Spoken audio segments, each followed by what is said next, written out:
നമ്മുടെ രക്തത്തിലെ ഗ്ലൂക്കോസ് അല്ലെങ്കിൽ ഷുഗറിൻ്റെ ലെവൽ കൂടുന്നതിനെയാണ് നമ്മൾ പ്രമേഹം അല്ലെങ്കിൽ ഡയബറ്റീസ് എന്ന് പറയുന്നത്. നമ്മൾ ഫാസ്റ്റിംഗ് ബ്ലഡ് ഷുഗർ അതായത് FBS ഭക്ഷണം കഴിക്കാതെ എടുക്കുന്ന നമ്മുടെ രക്തത്തിലുള്ള ബ്ലഡ് ഷുഗർ ലെവൽ നോർമലി 70 മുതൽ 110 വരെയാണ്. 110ന് മുകളിലാകുമ്പോഴേക്കും തന്നെ അത് ഒരു പ്രീ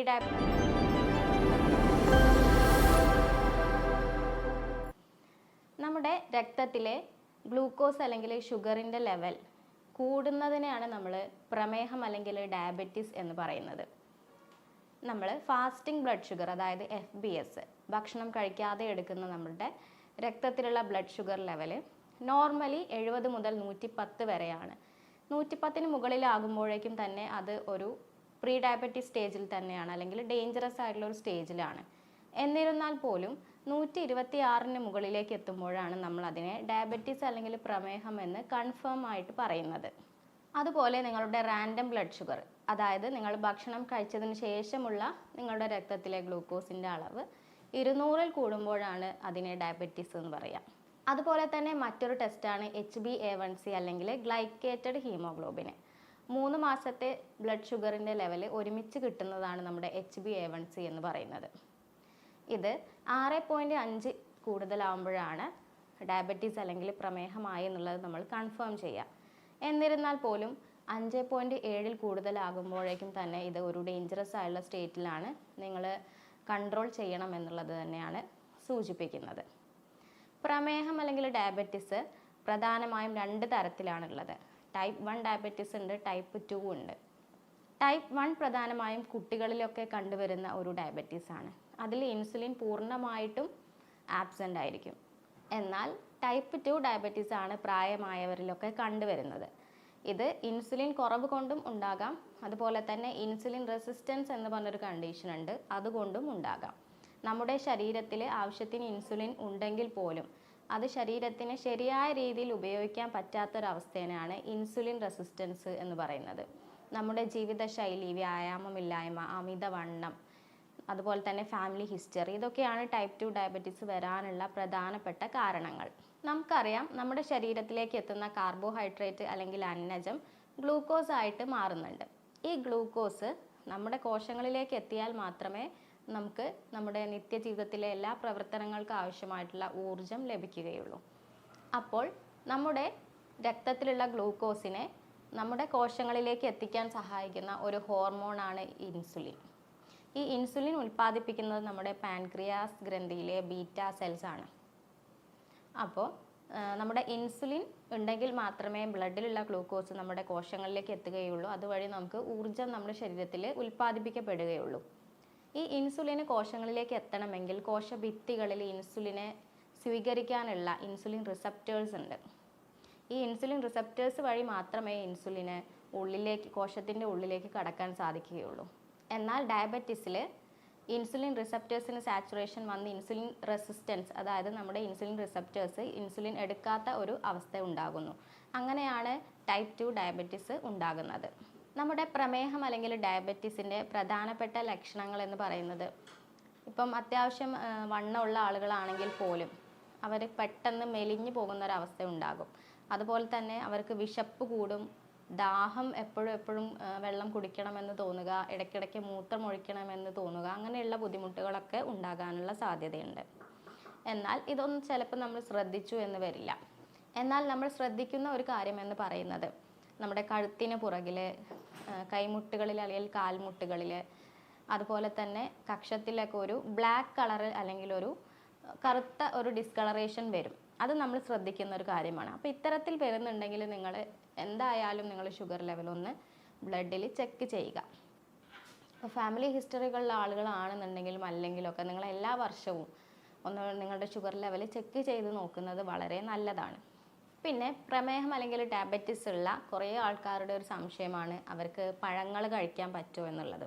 ഇവർക്കും പഴങ്ങൾ കഴിക്കാം. എന്നാൽ അതിൽ ഓരോ പഴത്തിൻ്റെയും ഗ്ലൈസീമിക് ഇൻഡെക്സ് എന്ന് പറഞ്ഞൊരു സാധനമുണ്ട്. അത് നമ്മൾ കണക്കിലെടുക്കണം. ഗ്ലൈസീമിക് ഇൻഡെക്സ് എന്ന് പറയുമ്പം അത് നമ്മൾ ശരീരത്തിലേക്ക് എത്തിയാൽ, രക്തത്തിലേക്ക് എത്തിയാൽ നമ്മുടെ രക്തത്തിലെ ഗ്ലൂക്കോസിനെ പെട്ടെന്ന് കൂട്ടാനുള്ള ഒരു കഴിവിനെയാണ് നമ്മൾ ഗ്ലൈസീമിക് ഇൻഡെക്സ് എന്ന് പറയുന്നത്. ഈ ഗ്ലൈസീമിക് ഇൻഡെക്സ് കുറവുള്ള പഴങ്ങൾ പ്രമേഹ രോഗികൾക്ക് കഴിക്കാം. എന്നാൽ അത് അധികം പഴുത്തതോ അമിതമായിട്ട് കഴിക്കുകയോ ചെയ്യരുത്. അതുപോലെ തന്നെ ഇടനേരങ്ങളിലാണ് കഴിക്കേണ്ടത്. ഗ്ലൈസീമിക് ഇൻഡെക്സ് കുറവുള്ള പഴങ്ങളാണ് നമ്മുടെ ആപ്പിൾ, ഓറഞ്ച്, പേരയ്ക്ക, സബർജില്ല എന്നിവയൊക്കെ. ഇതൊക്കെ പ്രമേഹ രോഗികൾക്ക് കഴിക്കാവുന്നതാണ്. എന്നാൽ ഗ്ലൈസീമിക് ഇൻഡെക്സ് കൂടുതലുള്ള പഴങ്ങളാണ് മാംഗോ അല്ലെങ്കിൽ മാമ്പഴം, പൈനാപ്പിൾ, മുന്തിരി എന്നിവയൊക്കെ. ഇതൊക്കെ അവർ പരമാവധി ഒഴിവാക്കുകയാണ് വേണ്ടത്. മധുരം കഴിക്കുന്ന എല്ലാവർക്കും ഡയബറ്റിസ് ഉണ്ടാകണമെന്നില്ല.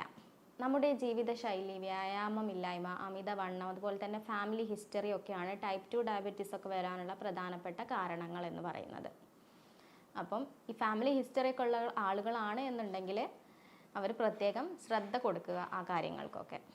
ഇനി ഡയബറ്റീസ് ഉള്ളവർക്ക് കഴിക്കേണ്ട ഒരു ഡയറ്റിനെ പറ്റിയിട്ടാണ് ഞാൻ പറയുന്നത്. അപ്പോൾ ഈ രീതിയിൽ നിങ്ങൾ കണ്ടിന്യൂസ് ആയിട്ട് കഴിക്കുകയാണെന്നുണ്ടെങ്കിൽ നിങ്ങൾക്ക് നിങ്ങളുടെ ഷുഗറിനെ നോർമൽ ലെവലിലേക്ക് എത്തിക്കാൻ സാധിക്കും.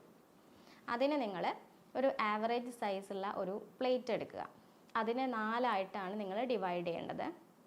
അതിൽ 1/4 ഭാഗം മാത്രമാണ് നിങ്ങൾ കാർബോഹൈഡ്രേറ്റ് അല്ലെങ്കിൽ അന്നജം ഫില്ല് ചെയ്യേണ്ടത്. 1/4 ഭാഗം പ്രോട്ടീനും 1/4 ഭാഗം വെജിറ്റബിൾസ് അല്ലെങ്കിൽ പച്ചക്കറികൾ, 1/4 ഭാഗം ഫ്രൂട്ട്സ് എന്നീ രീതിയിലാണ് നിങ്ങൾ നിറയ്ക്കേണ്ടത്. അപ്പം ഈ അന്നജം അല്ലെങ്കിൽ കാർബോഹൈഡ്രേറ്റ് എന്ന് പറയുമ്പോൾ നിങ്ങൾക്ക് തവിടുള്ള അരിയാണ് നിങ്ങൾക്ക് ഒന്നുകൂടെ, റൈസിൽ ഒന്നുകൂടെ നല്ലത് തവിടുള്ള അരി അല്ലെങ്കിൽ ബ്രൗൺ റൈസ് ആയിരിക്കും. അതുകൂടാതെ ഗോതമ്പ്, ഓട്സ്, ബാർലി എന്നിവയും അന്നജത്തിന് വേണ്ടിയിട്ട് നിങ്ങൾക്ക് കഴിക്കാവുന്നതാണ്. അതുപോലെ പ്രോട്ടീൻ എന്ന് പറയുമ്പോൾ നമുക്ക് ചിക്കൻ, ബീഫ്, അതുപോലെ തന്നെ ഫിഷ് എന്നിവയൊക്കെ പ്രോട്ടീൻ അടങ്ങിയതാണ്. ചിക്കൻ, ഫിഷൊക്കെ ഉപയോഗിക്കുമ്പോൾ നിങ്ങളത് കറി വെച്ചിട്ട് ഉപയോഗിക്കാൻ വേണ്ടി ശ്രദ്ധിക്കുക. ഇനി വെജിറ്റബിൾസിലാണെന്നുണ്ടെങ്കിൽ നിങ്ങളുടെ പയറുവർഗ്ഗങ്ങൾ, പരിപ്പ് വർഗ്ഗങ്ങൾ, നട്ട്സ്, സോയാബീന് അതൊക്കെ നിങ്ങൾക്ക് പ്രോട്ടീനായിട്ട് ഉപയോഗിക്കാവുന്നതാണ്. അതുകൂടാതെ നമ്മുടെ വെജിറ്റബിൾസ് അല്ലെങ്കിൽ പച്ചക്കറികൾ നിങ്ങൾ കഴിക്കുമ്പം കഴിവതും പല നിറങ്ങളിലുള്ള പച്ചക്കറികൾ ഉൾപ്പെടുത്താൻ വേണ്ടി ശ്രദ്ധിക്കുക. അപ്പോൾ നിങ്ങൾക്ക് എല്ലാ തരത്തിലുള്ള വൈറ്റമിൻസും അതിൽ നിന്ന് ലഭിക്കുന്നതായിരിക്കും. ഇപ്പം ഓറഞ്ച് കളറിലാണ് നിങ്ങൾക്ക് ക്യാരറ്റ് എടുക്കാം. അതുപോലെ തന്നെ ചുവന്ന കളറിലാണെന്നുണ്ടെങ്കിൽ തക്കാളി, ബീട്രൂട്ട് എന്നിവ ഇൻക്ലൂഡ് ചെയ്യുക. പച്ച കളറിലാണ് എന്നുണ്ടെങ്കിൽ ക്യാബേജ്, കുക്കുംബർ, ബ്രൊക്കോളി എന്നിവ ഉൾപ്പെടുത്തുക. വൈറ്റ് കളറാണെന്നുണ്ടെങ്കിൽ കോളിഫ്ലവർ, അതുപോലെ വെളുത്തുള്ളി എന്നിവ ഉൾപ്പെടുത്താം.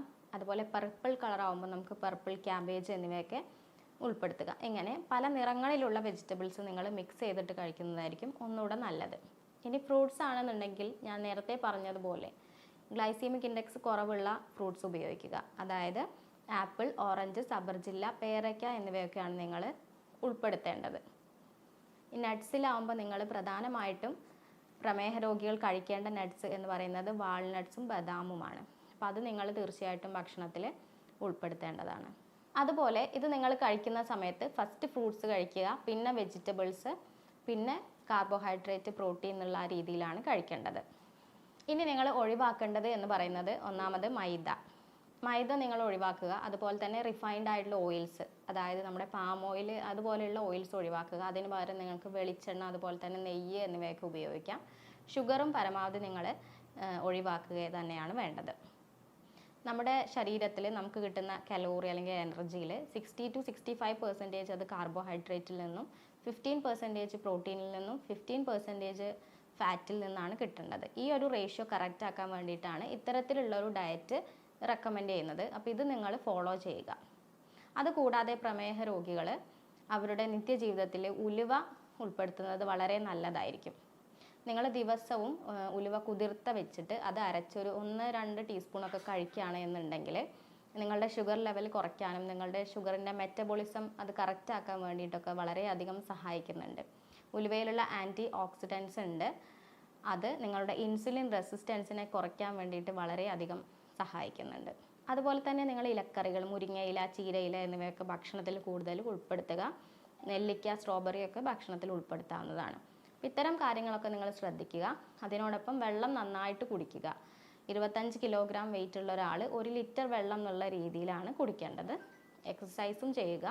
ദിവസവും ഒരു 15 to 30 മിനിറ്റ്സ് എങ്കിലും നിങ്ങൾ എക്സസൈസ് ചെയ്യുക. അത് എയറോബിക് എക്സസൈസ് തന്നെ ചെയ്യാൻ വേണ്ടി ശ്രമിക്കുക. വിയർക്കുന്ന രീതിയിലുള്ള എക്സസൈസുകൾ ചെയ്യുക.